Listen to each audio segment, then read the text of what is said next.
దేవునికి మహిమ కలుగును గాక. మీ అందరికీ ప్రభు పేరిట వందనాలు, శుభాలు. నేటి దేవుని వాక్య ధ్యానాంశము కీర్తనల గ్రంథము 112వ కీర్తన 7వ వచనం. వాని హృదయము యెహోవాను ఆశ్రయించి స్థిరముగా నుండును, వాడు దుర్వార్తకు జడియడు.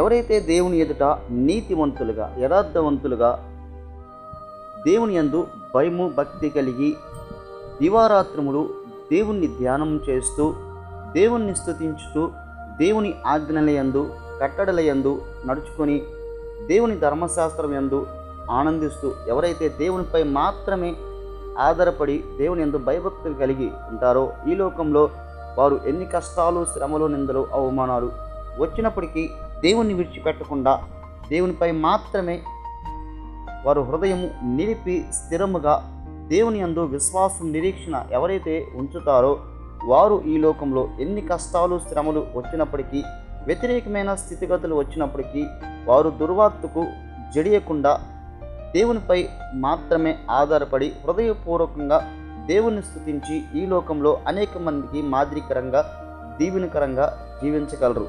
ఎందుకనగా వారికి దేవుడు కాపుదల, సంరక్షణ తోడుగా ఉంటుంది. అలాగే దేవునిపై ఆధారపడి దేవుని యందు నిరీక్షణ ఉంచి ఎవరైతే హృదయపూర్వకంగా నీతివంతులుగా, యథార్థవంతులుగా, దేవుని యందు భయభక్తులు కలిగి ఈ లోకంలో జీవిస్తారో దేవుడు కూడా వారిని గుర్తించి వారికి చీకట్లో, అనగా ఎన్ని కష్టాలు, శ్రమలు, అంధకార స్థితులు వచ్చినప్పటికీ వెలుగుగా దేవుడు వారికి ఉండి సహాయం అందించగలడు. అలాగే ఏ భయము లేకుండా నిబ్బరమైన హృదయం వారికి కలగచేసి వారిని ధైర్యంతో నింపగలడు. ఆమెన్.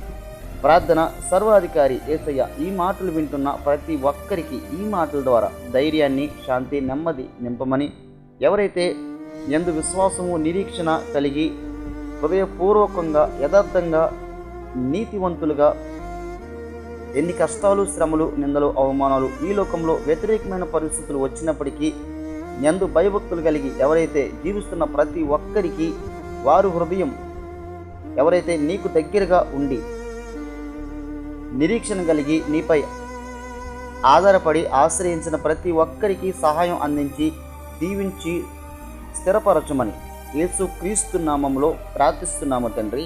ఆమేన్. మీ అందరికీ వందనాలు. దేవుడి మాటల ద్వారా మీ అందరిని దీవించును గాక. ఆమేన్.